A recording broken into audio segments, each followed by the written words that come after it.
में आप सभी का स्वागत है। इस वक्त की खास खबरें लेकर मैं हूं आपके साथ नीतू शर्मा। सबसे पहले नजर डालेंगे सुर्खियों पर। डॉक्टर और नर्सों पर हमले को लेकर केंद्र सरकार सख्त, हेल्थ कर्मियों पर हमला करने वालों को मिलेगी 7 साल की सजा, अध्यादेश जारी। राजस्थान में नहीं थमा कोरोना संक्रमण, संख्या पहुंची 1900 के पास। देश में 640 से अधिक लोगों की मौत, आंकड़ा पहुंचा 20,000 पार। राजस्थान की गहलोत सरकार का बड़ा फैसला, प्रदेश के पत्रकारों का भी करवाया जाएगा कोरोना टेस्ट। प्रदेश के बेरोजगारों के लिए खुशखबरी, 9,000 एएनएम और जीएनएम को जल्द ही दी जाएगी नियुक्ति। कोरोना पर देरी से कार्रवाई करने को लेकर अमेरिका ने चीन पर मुकदमा दायर किया है। अमेरिका ने चीन की राजधानी बीजिंग का कोरोना वायरस के खतरनाक होने का दावा देर से करने और मुखबिर को गिरफ्तार कराने और सूचनाओं का दमन करने का आरोप लगाया है। अमेरिका का कहना है कि कोरोना वायरस पर चीन के इस रवैये से लगभग सभी देशों को वैश्विक मंदी का सामना करना पड़ रहा है। अमेरिका के एक राज्य ने यह मुकदमा मिसौरी शहर के जिला अदालत में दायर किया है। मिसौरी के अटॉर्नी जनरल एरिक स्मिथ ने चीन की सरकार, सत्ता में बैठी कम्युनिस्ट पार्टी और दूसरे चीन के अधिकारियों और संस्थानों के खिलाफ मुकदमा दायर किया है। एरिक ने बताया कि कोविड-19 ने विश्व में बहुत ज्यादा नुकसान किया है। कोरोना दुनिया में कई लोगों को संक्रमित और उनकी मौत का कारण बना। अर्थव्यवस्था में उथल-पुथल हो गई।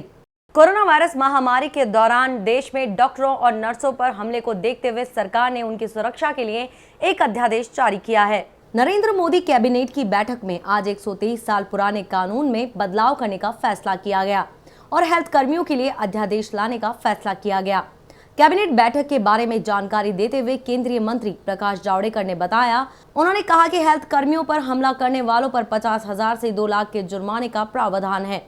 इसके अलावा 3 महीने से 5 साल की सजा भी हो सकती है, जबकि गंभीर मामले में अधिकतम 7 साल की सजा हो सकती है। उन्होंने कहा कि स्वास्थ्य कर्मियों पर हमला गैर जमानती होगा। कोरोना वायरस से पीड़ितों की संख्या में धीरे धीरे तेजी आती जा रही है। कोविड-19 की वजह से दुनिया की अर्थव्यवस्था को भारी नुकसान पहुंचा है। अब तक दुनिया में 24 लाख से अधिक लोग इससे संक्रमित हो चुके हैं और करीब 2 लाख लोगों की मौत हो चुकी है। भारत में भी कोरोना तेजी से फैलता जा रहा है। पिछले 24 घंटे में 1,383 नए मामले सामने आए हैं और 50 लोगों की मौत हुई है। इसके बाद देश भर में कोरोना पॉजिटिव मामलों की कुल संख्या 19,984 हो गई है, जिसमें 15,474 सक्रिय हैं। 3,870 लोग स्वस्थ हो चुके हैं या उन्हें अस्पताल से छुट्टी दे दी गई है और 640 से अधिक लोगों की मौत हो गई है। मध्य प्रदेश में मंत्रिमंडल गठन के बाद विभागों का बंटवारा कर दिया गया है। मुख्यमंत्री शिवराज सिंह चौहान की कैबिनेट में शामिल सभी मंत्रियों को विभागों की जिम्मेदारी सौंप दी गई। कोरोना महामारी के दौर में नरोत्तम मिश्रा को दोहरी जिम्मेदारी सौंपी गई है। मिश्रा राज्य के गृह और स्वास्थ्य मंत्री की जिम्मेदारी संभालेंगे, वहीं कमल पटेल राज्य के नए कृषि मंत्री होंगे। तुलसी सिलावट को जल संसाधन विभाग दिया गया है, वहीं गोविंद सिंह राजपूत को खाद्य प्रसंस्करण मंत्री और मीना सिंह को आदिवासी कल्याण मंत्री बनाया गया है। मंत्रिमंडल के गठन के बाद मुख्यमंत्री शिवराज सिंह चौहान ने कहा था कि अभी कैबिनेट छोटी रखी गई है। लॉकडाउन के खत्म होने के बाद कैबिनेट का विस्तार किया जाएगा। पालघर मॉब लिंचिंग के मामले में बीजेपी को उद्धव सरकार को घेरने के लिए मौका मिल गया है। महाराष्ट्र बीजेपी ने मामले में सीआईडी जांच की मांग की है। वहीं महाराष्ट्र के गृह मंत्री अनिल देशमुख ने कहा है कि पालघर हिंसा को धार्मिक रंग दिया जा रहा है, जो बिल्कुल गलत है। उन्होंने दावा किया कि मामले में 101 लोगों को गिरफ्तार कर लिया है, जिनमें से एक भी मुस्लिम नहीं है। उन्होंने आरोपियों के नाम की व्हाट्सएप लिस्ट भी जारी की। महाराष्ट्र के गृह मंत्री अनिल देशमुख ने पालघर मामले में फेसबुक लाइव के जरिए बयान देकर कहा कि सभी को जानकारी है कि पालघर में जो घटना हुई है वो बिल्कुल गलत हुई है।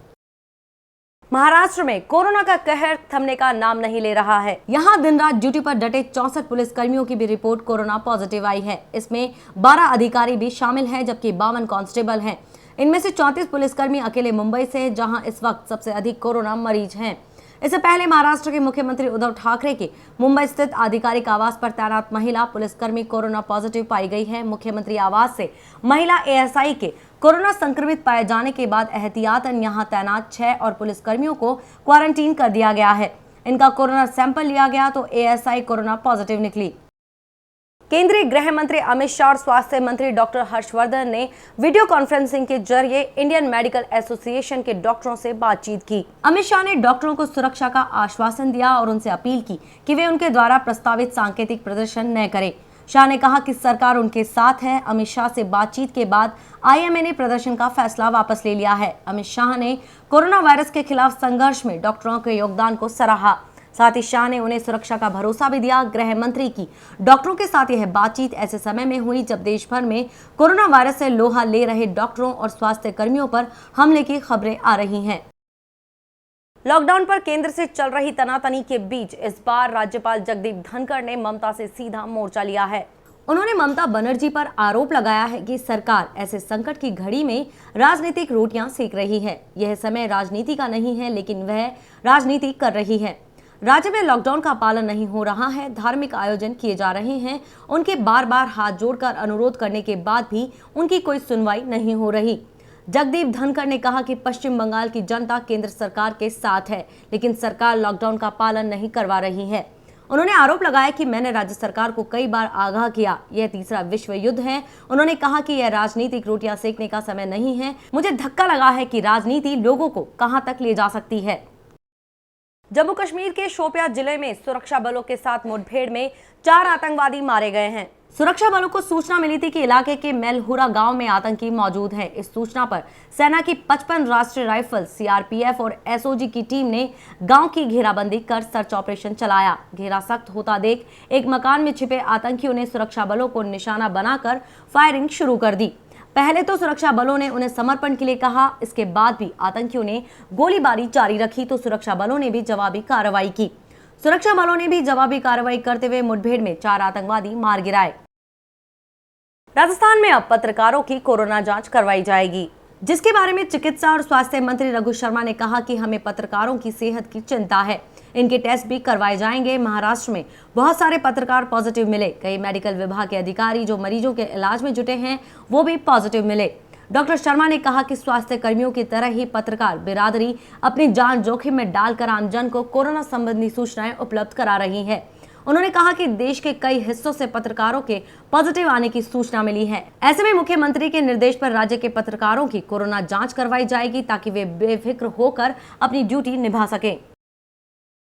महाराष्ट्र से, दिल्ली से पत्रकारों की पॉजिटिव बड़ी संख्या में पॉजिटिव होने की आई है, जो कि चिंताजनक बात है। पत्रकार बंधु भी रात दिन 24 घंटे अपनी जान को जोखिम में डाल के और ये जो महामारी है इसका कवरेज कर रहे हैं। जहाँ जिन इलाकों में अच्छे व्यक्तियों की जाने की हिम्मत नहीं होती, उन इलाकों में जाके कवरेज कर रहे हैं। तो हमने अभी विभाग को कहा है कि राजस्थान में भी मुख्यमंत्री जी के निर्देश हैं कि पत्रकार बंधुओं की कोविड से रिलेटेड जांच अगर कोई पत्रकार कराना चाहे तो हम यहाँ करवाएंगे, ताकि समय पर उनके भी जांच का परिणाम सामने आ जाए और वास्तविक स्थिति का पता चल जाए, ताकि वो और साहस के साथ रिपोर्टिंग का काम करते रहे। चिकित्सा मंत्री डॉक्टर रघु शर्मा ने वीडियो कॉन्फ्रेंसिंग के जरिए प्रदेश के सीएमएचओ व अन्य चिकित्सा अधिकारियों को गंभीरतापूर्वक कार्रवाई करने के निर्देश दिए। उन्होंने बताया कि प्रदेश में 295 मेडिकल मोबाइल यूनिट व 115 बेस एम्बुलेंस सभी आवश्यक दवाओं व जांच सुविधाओं से युक्त है। कुल 400 मेडिकल मोबाइल यूनिट एवं वाहनों द्वारा उपचार सेवाएं देने के लिए माइक्रो प्लान तैयार कर व्यवस्थाएं कर ली गई हैं। चिकित्सा मंत्री ने बताया कि उपखंड मुख्यालयों के साथ अन्य महत्वपूर्ण स्थानों पर सुबह 8 बजे से 2 बजे तक इन मोबाइल वाहनों द्वारा चिकित्सा उपचार सेवाएं उपलब्ध होंगी। कोई भी व्यक्ति इस सेवा के तहत निःशुल्क उपचार ले सकेगा। उनकी परेशानी का निदान करने के लिए या कोई मेडिकल इमरजेंसी आ जाए तो आज की परिस्थिति में लॉकडाउन के चलते या कर्फ्यू के चलते उनको डिफिकल्टीज नहीं आए, उसको एड्रेस करने के लिए ये जो ओपीडी वैन है 400 की संख्या है, जो एसडीएम मुख्यालय से लेके शहरी इलाकों में रहेगी, इनकी व्यवस्था करने के निर्देश दिए गए थे। और मुझे खुशी है कि आज इन व्यवस्थाओं पर चर्चा भी हो रही है इन ओपीडी वैन्स के माध्यम से।